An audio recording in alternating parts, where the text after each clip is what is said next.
পরপর দুদিন নিরামিষ হলেই আমার চিন্তা লেগে যায় কি দিয়ে দেব ছেলে মেয়েদের, কি করে ওরা খাবে। তো আজকে ভাবলাম ঝুরঝুরে আলু ভাজা ভাজি। আলু ভাজাগুলো কেটে ধুয়ে নুন জলে ভিজিয়ে আমি এই তোয়ালের মধ্যে পেঁচিয়ে রেখেছিলাম, যাতে জলটা টেনে নেয়, আমার ভাজতেও সুবিধা হয়।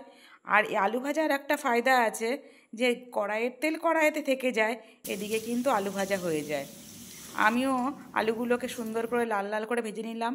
ভাজার পরে ভাবলাম যে না একটু চিড়ে ভেজে নিই, সেই যে বিয়েবাড়ির মতন বিয়েবাড়িতে দেয় না, আলু ভাজা, চিড়ে ভাজা, একটু বাদাম ভাজা, সাথে পাঁপড় কারি পাতা একসাথে, ওই রকমই।